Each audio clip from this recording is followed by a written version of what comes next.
Imaginen por un momento vivir en una sociedad donde la ley te prohíbe usar ropa de algodón. Pero no por moda, sino bajo pena de muerte. O que construir un segundo piso en tu casa es un privilegio reservado solo para héroes de guerra y nobles. Y no es una distopía de ciencia ficción. Esa era la realidad en Tenochtitlan, la capital azteca, hace más de 500 años. Exacto.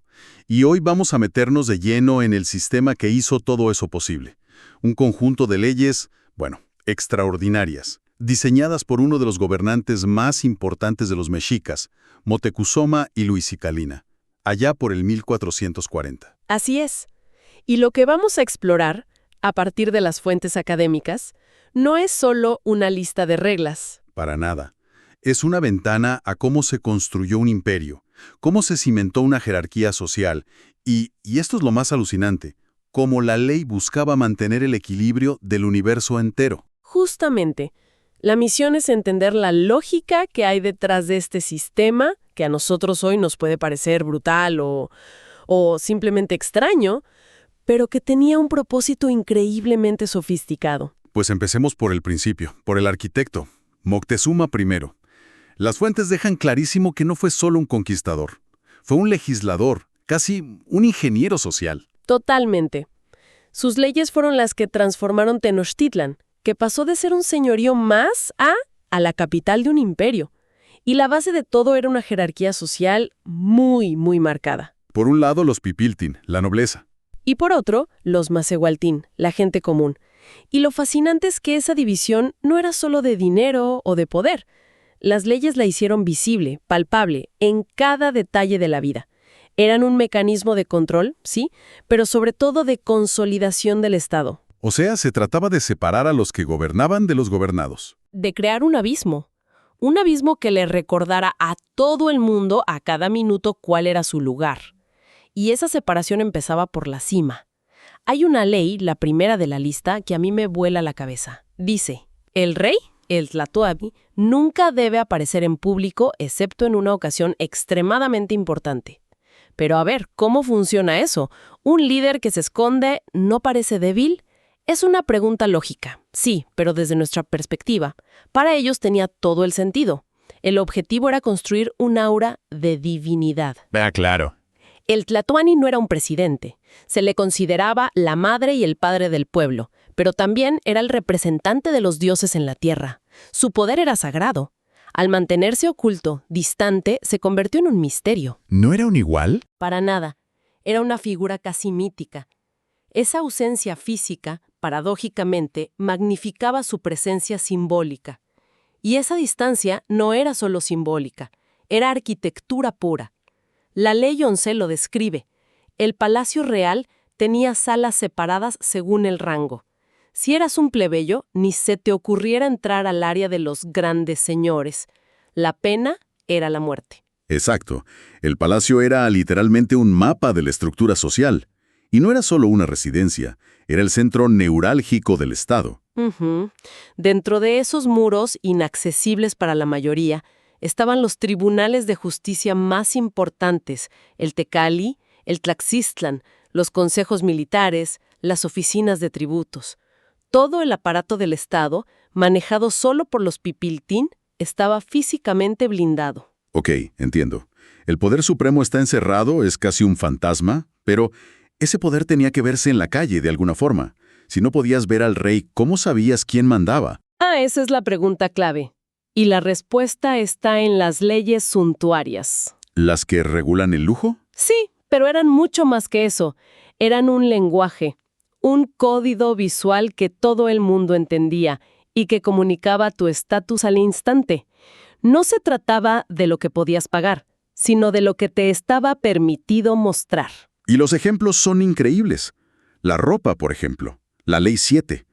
La gente común, los macehualtín, solo podían usar ropa de fibra de maguey y su manta no podía pasar de la rodilla. El algodón era exclusivo para la élite. Y usarlo sin permiso era un acto de subversión. Claro, no era por la tela. No, era como si un soldado raso se pusiera las insignias de un general. Era romper el orden del universo. Y lo mismo con el calzado. La ley 3 es igual de clara. A ver. Solo el tlatoani y su consejero usaban sandalias dentro del palacio. Los nobles en la ciudad, pero decoradas según su rango. La gente común, descalzos. El simple hecho de llevar zapatos era una declaración de tu valor. Y lo mismo con la vivienda. La ley 8, solo nobles y guerreros valientes podían construir una casa de 2 pisos. Un privilegio otorgado por los dioses, decían. Imagínate, construir un segundo piso sin permiso era declararte en rebeldía contra los dioses. Qué fuerte. Y esto nos lleva a la siguiente capa. ¿Qué representaban estos objetos? No eran simples símbolos de riqueza como un coche de lujo hoy. No, para nada. Tenían una carga simbólica y religiosa profundísima. El oro, por ejemplo, lo llamaban Teocuitlatl, ¿Qué significa? excremento de los dioses. La turquesa estaba ligada al dios del fuego. Portar estos materiales era llevar un fragmento de lo divino contigo. O sea que no era una declaración de moda. Era casi un acto religioso. Justamente. Y se vinculaba directamente al mérito, sobre todo en la guerra. Las insignias militares no solo premiaban la valentía, que se medía en cautivos. Ajá. Se creía que esos objetos contenían parte del tonali, del guerrero, su esencia vital, su destino. Además, muchos diseños se asociaban con los toltecas, la civilización anterior a la que veneraban. Era una forma de decir, nuestro poder es legítimo, somos herederos de una gran tradición. Entendido. Es un sistema súper detallado. Pero me surge una duda. ¿Era completamente rígido? Si nacías Macehualtin, ¿estabas condenado a vestir ixtle para siempre? Un sistema tan inflexible parece que podría romperse. Y ahí está el matiz crucial. Era estricto, pero no hermético. Tenía válvulas de escape. ¿Como cuáles? Bueno, la principal vía de ascenso era la guerra. Un joven macehual que demostraba una valentía excepcional y capturaba enemigos podía ascender. Se convertían en los cuaupipiltin, los nobles águila. Ah, claro. No eran nobles de sangre, pero Pero obtenían muchos de sus privilegios, el derecho a usar ciertas ropas, insignias, incluso a tener más de una esposa. así que la guerra era el motor de la movilidad social, una forma de canalizar la ambición y el talento para que no hiciera estallar el sistema. Es brillante y aterrador a la vez. Dependía de la guerra constante para funcionar, exacto. Bueno, ya vimos las reglas de la vida cotidiana, pero ¿qué pasaba cuando se rompían las reglas? Los delitos graves, robo, traición, adulterio, ¿cómo funcionaba la justicia? Aquí llegamos a un concepto que es, quizás, el más diferente a nuestra mentalidad, el ajá del asunto. A ver. La idea náhua de delito, el tlatlacoli, no es lo mismo que nuestro pecado. No era una ofensa moral contra un dios. Entonces, ¿qué era? Era una acción que generaba un desequilibrio, una suciedad que alteraba el orden social y sobre todo el cósmico.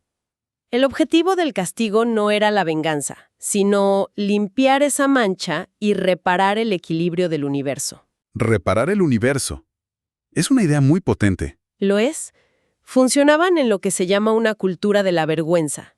El deshonor público, el daño a la comunidad pesaba mucho más que la culpa individual. Y me imagino que para reparar el cosmos, las reparaciones eran intensas. Las fuentes hablan de los Tetzautlacoli, los delitos más graves. La traición, por ejemplo. La peor ofensa acusible. El castigo era el borrado total. El traidor era descuartizado, su casa demolida hasta los cimientos y se esparcía sal en la tierra, y su familia era esclavizada por 4 generaciones. ¡Wow! No era solo matar al culpable, era eliminarlo de la historia, borrar su memoria del universo. Es brutal. ¿Y la corrupción? Tampoco se andaban con rodeos. Un juez que aceptaba un soborno era destituido y se le rapaba la cabeza en público. Una humillación terrible. Si el soborno era grande, la pena era la ejecución. Y existía eso de nobleza obliga, ¿no? Absolutamente. A la élite, a los pipiltin, se les exigía mucho más. Por un delito como la embriaguez pública, a un noble se le castigaba con muchísima más severidad que a un plebeyo. Si fallaban, su caída era más dura. Fascinante. Pero lo que viene ahora es lo que de verdad me parece de otro mundo. Que los castigos no eran solo castigos, tenían un significado casi mágico. El adulterio y la lapidación, por ejemplo. Sí, este es el ejemplo más claro de esa mentalidad. El adulterio se consideraba un desperdicio de la energía fértil de la comunidad. Una fuga de energía vital. Exacto. El castigo era la lapidación pública. Pero aquí viene lo increíble. No era solo un castigo. Se consideraba un acto de magia homeopática. ¿Me estás diciendo que la ejecución era un ritual? Precisamente. Se creía que las piedras, al ser arrojadas, simbolizaban la lluvia que cae sobre la tierra. El acto violento de la lapidación, paradójicamente, generaba una nueva fuerza fértil. ¡No puede ser! Era un ritual para provocar la lluvia, para devolverle al cosmos la energía que se había perdido. El castigo, literalmente, sanaba al universo. Es una lógica tan ajena a la nuestra. Y esa idea de que la muerte de un criminal puede generar vida, se aplicaba a otras ejecuciones. Sí, de una forma aún más directa. Como dijimos, cada persona tenía una fuerza vital, el tonali. Cuando un delincuente era ejecutado, su tonali se liberaba. Y esa energía se podía aprovechar. Exacto. Las fuentes sugieren que esa fuerza vital se transfería ritualmente para revitalizar al tlatoani o incluso para fortalecer las cosechas en los graneros del estado. Es una conexión directa entre justicia, religión y agricultura. Increíble. Entonces, resumiendo, las leyes de Moctezuma fueron una herramienta de ingeniería social sofisticadísima. Crearon un estado centralizado y una jerarquía visible en cada detalle, desde los zapatos hasta la altura de tu casa. Y lo más profundo es que este sistema no era solo para mantener el orden social. Su propósito último era mantener el equilibrio del universo. Cada ley, desde un código de vestimenta hasta la pena capital, estaba ligada a esa misión sagrada. La justicia no era un asunto humano, era cósmico. Sin embargo, hemos visto que no era un sistema completamente estático. Las fuentes nos muestran que, aunque parecía ordenado por los dioses y rígido, tenía fisuras. Permitía cierta movilidad social a través de la guerra. Y eso nos deja con una pregunta final para la reflexión.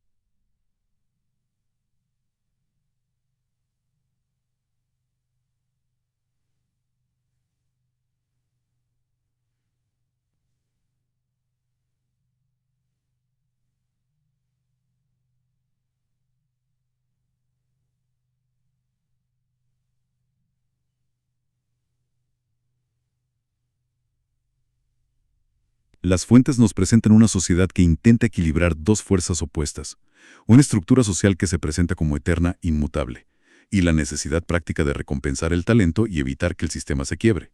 Entonces la pregunta es, ¿fue este sistema una forma brillante de control y estabilidad? ¿O era, en el fondo, una estructura inherentemente frágil, dependiente de un estado de guerra perpetuo para poder funcionar?